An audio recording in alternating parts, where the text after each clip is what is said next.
ભગવાને કીધું એક ઝાડ હોય, એ ઝાડ ઉપર બે પક્ષી બેઠા હોય. હા, એ બે પક્ષીમાંથી એક પક્ષી વૃક્ષના ફળ ખાય છે, બીજું કંઈ ખાતો પીતો નથી. એક ખાય છે, એક ખાતો પીતો નથી. એમાં ફેર કેટલો પડશે? તો કીધું જે ખાય છે એ જાડો પાડો ને રૂષ્ટપુષ્ટ થશે, જે નથી ખાતો એ દુબળો થશે. બાકી બેની ગતિ કેવી છે? મરશે એટલે જ્યાં ત્યાંથી આવ્યા ત્યાંથી બેને એક સરખું જવાનું. એ વૃક્ષના પક્ષીઓ નથી, એ જીવાત્મા ને પરમાત્મા છે. જીવ ખાય છે, આપણે બધું ખાઈ પી છે. દ્વારકાધીશ કાંઈ જમતો, ભગવાન કાંઈ ખાતો પીતો નથી. એટલે તો આપણે બધા ધરાવે ઠાકોરજીને એટલે થાળ. બાકી જો ઠાકોરજી રમેશભાઈ એમ કે ને 1 કિલો માખણ મારે દરરોજ જોઈએ એમ, તો બધા ઠાકોરજી ત્યાં પધરાવે જ્યાં હોય ને, કે કિલો માખણ અમારી મહિને નથી જોતું, તું કેમ ખાતો હતો? હા, તો પછી આ બધું શું છે?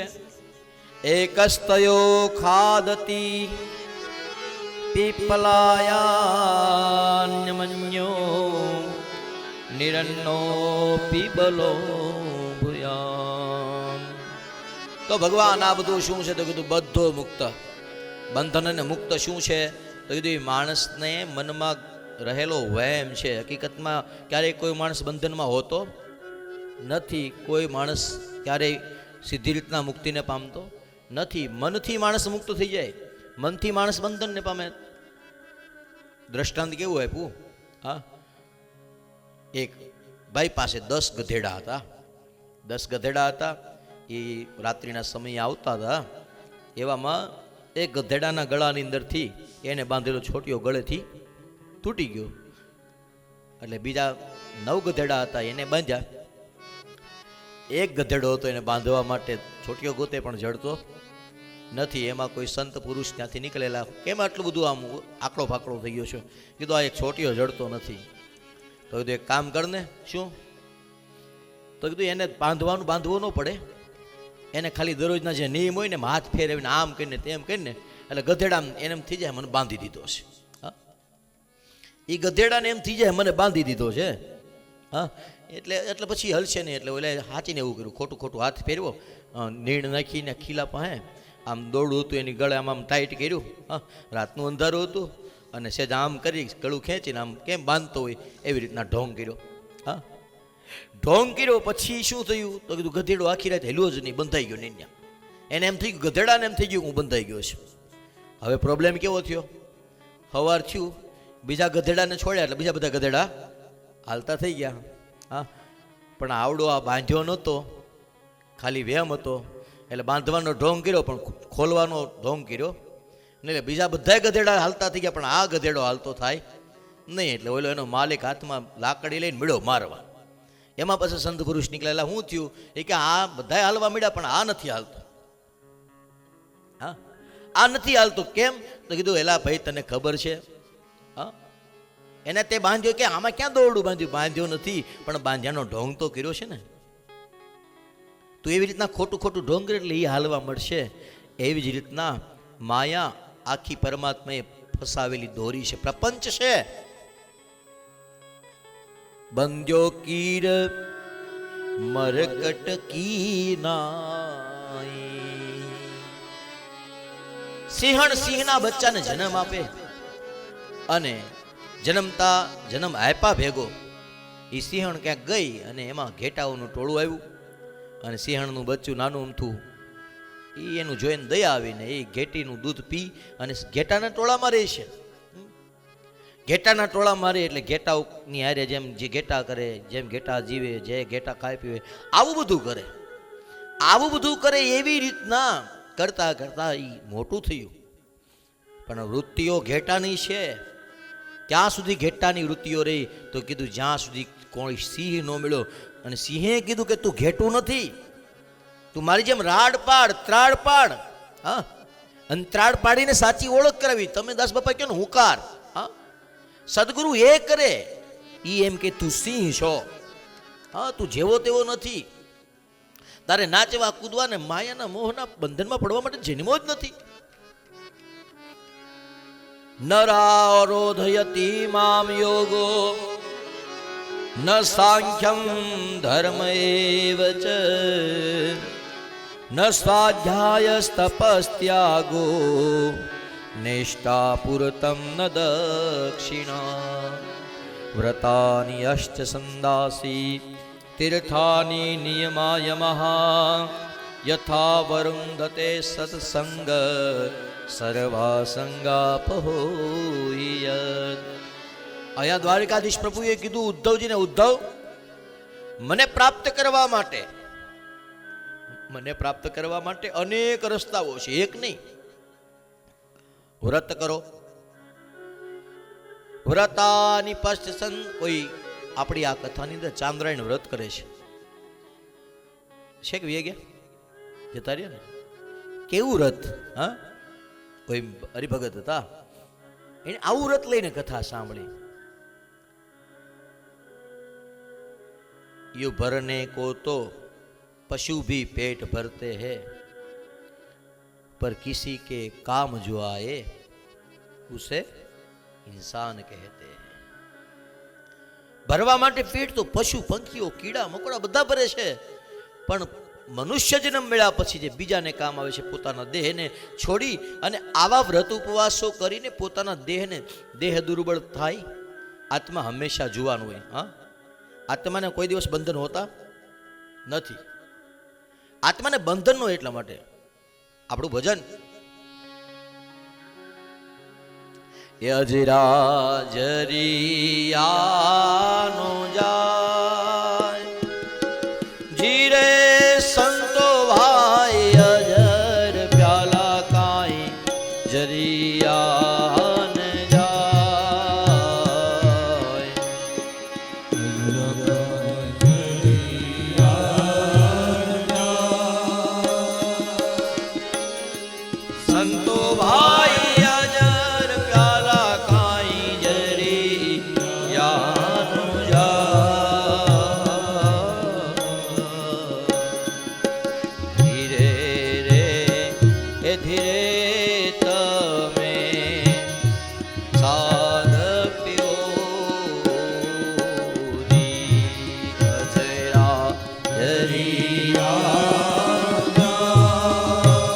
ભજનની એક કડી.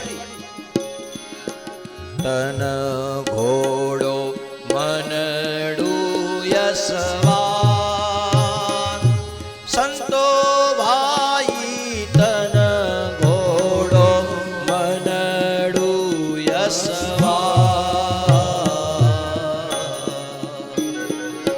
માઈલા ની જોડે તમે યુધે ચડો દી અજરા જરિયા. આ ભજનની એક કડી. તન ઘોડો મનડું યશવાન. કદાચ જુનાગઢની અંદર ગુણાતીતાનંદ સ્વામી કે સ્વામીનું નામ મને સ્મરણમાંથી નીકળી ગયું. એને શરીરને ઉપર ખૂબ તાવ તપતો હતો અને મહારાજે કીધું કે એવું હોય તો રહેવા દો. ત્યારે મહારાજને સંતોએ કીધું કે મહારાજ, ઘોડાને મજા નથી, અહવારને તો જલસો છે, ઘોડો મજામાં નથી, અસવારને કઈ ઉપાધિ નથી. તન ઘોડો મનડું યસવાર સંતો ભાઈ તન ઘોડો મનડું યસવાર. એવા માયલાની જોડે તમે યુધે રે ચડો. અંતરાત્માથી આમ પોતાની સાથે વાત કરવાની વાત કહી, બીજા સાથે નહીં. સ્વામિનારાયણ સંપ્રદાયની અંદર એક દાસ હરિ થયા. એ અમારા ગામના ઓળિયાના હરિબાપા, અમારા ગામના દાસ હરિ દેસાઈ પરિવાર, મારા યજમાન પરિવાર અશોકભાઈ પણ બેઠા, મારા યજમાન છે. એ પરિવારની અંદર દાસ હરિ થયા. એકદમ નેષ્કર્મ્યમાં આવિષ્કૃતમ ભાગવતના શ્લોકની આ પંક્તિને લાગુ પડે એવું જીવન. અને સામાન્ય વાત, લૌકિક વાત જ નહીં, કોઈ પણ સમયે જ્યારે વાત કરતા હોય, એવા સમયે એવું જ લાગે કે મહારાજની સાથે વાત કરે છે. માણસને અંતિમ સમય આવે તો આંખે અંધારા આવે. હા, અને એ માણસ એ જીવને અંતિમ સમય આવ્યો તો બધાને કહે છે કે મારી આંખું નથી ખુલતી, એટલું તેજ આવ્યું છે. આમે એવડો પુણ્યનો પુંજ પ્રગટ થયો છે. એને કીર્તન લખ્યા છે. જીણા જબ કે છે મનોહર મોતી મલ કે છે માવાના મુંગટડાના મોતી જીણા જગમગ ઝળકે છે રાતા પીળા આખું છે ને. આ કીર્તન એ દાસ હરિનું લખેલું, એ અમારા ગામના હોળિયાના દાસ હરિ છે. તો આવા તો કેટલા સંતો થયા. સંતો શું સમજો કે સંન્યાસ જીવન વ્યતીત કરે છે. કદાચ ભજન થાય સ્વાભાવિક છે, એને એ જ કરવાનું. બધો હિ ધર્મ એનો તો એ ધર્મ છે. પણ સંસારીમાં પણ ગૃહસ્થાશ્રમી, એ ગૃહસ્થાશ્રમીઓ જ્યારે ભજન કરે છે ત્યારે ભગવાનને એ ગૃહસ્થાશ્રમીઓ ઉપર વધારે હેત થાય છે, વધારે પ્રેમ થાય છે, વધારે લાગણી હોય છે એના પ્રત્યે.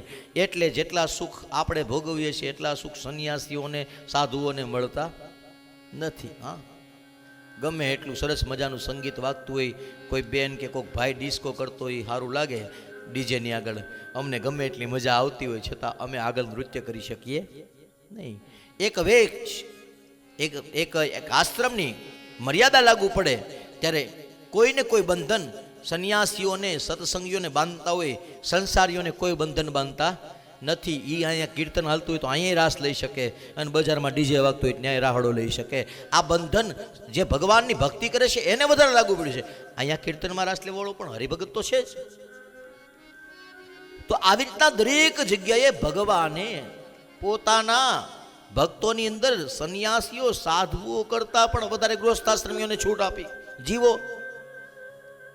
એટલા માટે શું કીધું? ઉદ્ધવજીને કીધું છે, વ્રતાની પશ્ચ સંદાસી તીર્થાની નિયમાયમા યથા વરુંદે સત્સંગ અપહો સર્વ સંગાપહો હિમા. કોણ કોણ હનુમાનજીને કોણ કોણ ભજન કરવાથી મુક્ત થયું? તો સુગ્રીવો હનુમાનક્ષો ગજો ગુધરો વણિક્યશ્ચ. સુગ્રીવ ખાલી સંગ, હા, હનુમાનજી ખાલી નામ, ગૃહરાજ ખાલી પગ ચરણની સેવા. આમ એક એક બધાય નામ બધા અલગ અલગ છે, પણ દરેકને ભગવાન મેળા એની પાછળનું કર્મ અલગ છે. સુગ્રીવ ભગવાનની સાથે સખ્ય ભાવ, હનુમાનજી ભગવાનની સાથે દાસ ભાવ, ગીધ ભગવાનની સાથે ભક્ત ભાવ, ગૃહરાજ ભગવાનની પાસે સેવક ભાવ. ભાવ અલગ અલગ છે પણ મૂળમાં ઓળખ થઈ ગઈ આત્માથી એ તત્વની. તો શું થયું? તો રામનું દર્શન જ ન મળ્યું. અરે જવા દ્યો, ભગવાને અનેક હરણાઓ માર્યા છે, અનેક જગ્યાએ ભગવાને બાણ વડે રામજીએ ઘણું બધું કર્યું છે. પણ રામાયણમાં લખ્યું છે કે જેને જેને રામના બાણ વાગ્યા છે, હા, એ બધા ક્યાં ગયા છે? નિજ ધામ, ભગવાનના ધામમાં જતા રહ્યા છે. એટલા માટે ઉદ્ધવ રામેણ સાર્ધમ મથુરા પ્રણીતે શ્વાસ ફલ્કિનામ અવ્યરક્ત ચિત્તા વિગાઢ ભાવેન નમે વિયોગિતા વ્રાધયોન્યમ દદૃશે સુખાય. એટલા માટે જેને જેને જીવનની અંદર એક ક્ષણનો સત્સંગ લાગી જાય એને તમામ પ્રકારની વૃત્તિઓથી. એટલા માટે હંસ ઉપાખ્યાનની અંદર 3 વસ્તુ 3 ગુણનું વર્ણન કર્યું છે.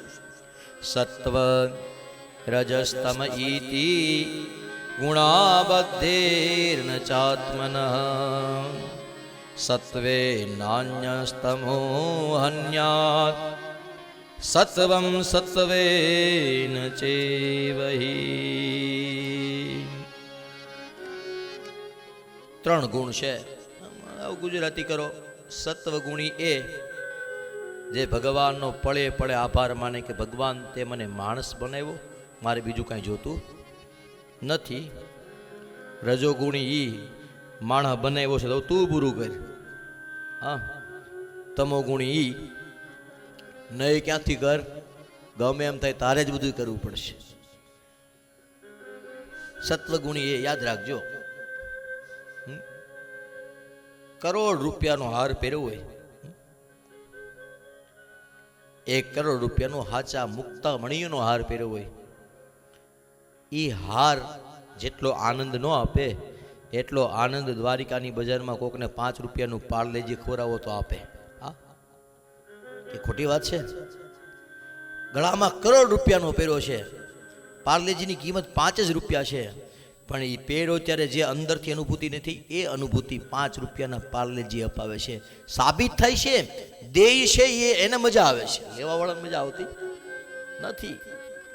એટલા માટે હંમેશા પહેલી વસ્તુ સત્વગુણી બનવા માટેનો પહેલો જ સ્ટેપ છે ત્યાગતા શીખી જાઓ. પછી એ સ્વાદ હોય, વસ્તુ હોય, પૈસા હોય, ગમે હોય,